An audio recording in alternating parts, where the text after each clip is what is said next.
Welcome back to all our Auburn recruiting junkies, and we are long overdue to be talking about this edition for Auburn football's 2026 class, so our apologies, but here we are. Let's get into it now. The quick facts that you need to know about this big edition, and of course, what it means for Hugh Freeze and the Auburn Tigers. Before we do that, I want to welcome you back to E2C Network, where we share the Auburn experience, which is all about Auburn sports, Auburn culture, Auburn family stuff. If it's orange and blue, it's what we do. So thank you so much for joining us. We always appreciate you following and subscribing if you enjoy what we do here and smashing that like button.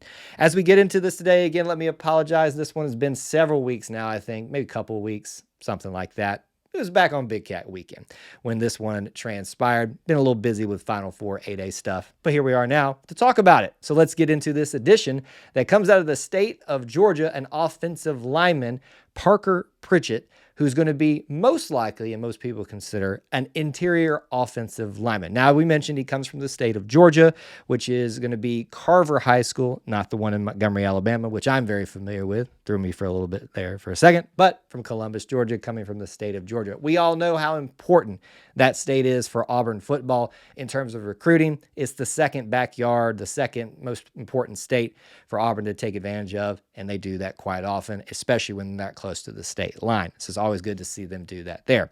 Let's talk about this individual, what particular facts you need to know, some measurables.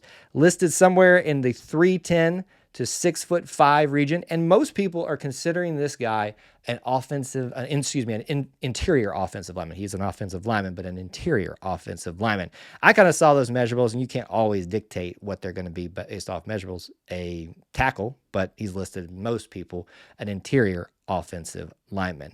Now, obviously, we talked about where he's from. We talked about those measurables. You can't really get a lot of big stats off of these guys, but what big thing is the Big Cat weekend factor.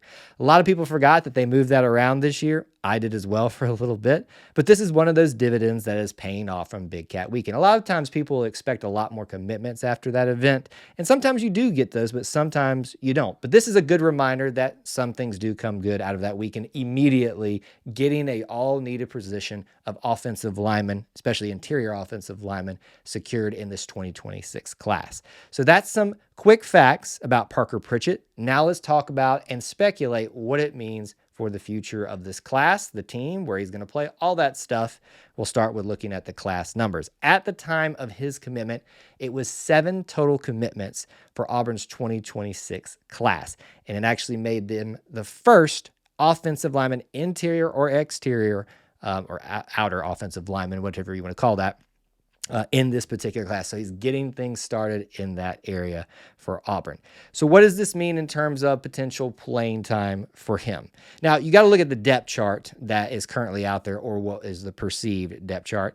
There's not a ton of seniors out there. There is a small group of them that are left over, but there is this young group that's out there that's pretty much been building up to the point where they're going to take over at Auburn. So when you look at Parker Pritchett and you look at anybody else at his position, they've got a lot of people to compete against to win starting time. Doesn't mean they can't. You get in here, you show that you deserve it, and you can win that starting time or just playing time in general if you can do that during spring, summer, and eventually fall workouts. But right now, there's pretty much a hill to climb, but you do want to start building these guys up, and he could be the first piece of the next wave of offensive linemen in this 2026 class. So in terms of what it means for the rest of the 2026 class, typically you want a lot of offensive linemen. You got to keep stacking and stacking. First in the interior persuasion, probably expect at least one more or two more of those, and some offensive tackle guys. So I would say we are definitely not done yet at offensive linemen. Doesn't feel like you're ever done. You could always use more of those guys. Parker Pritchett is the first in that wave for the 2026 class for the Tigers. And those are your quick facts and things that you need to know about him. That's what we have for you today. Thanks for hanging out with us here at E2C Network, where we share the Auburn experience. War Eagle.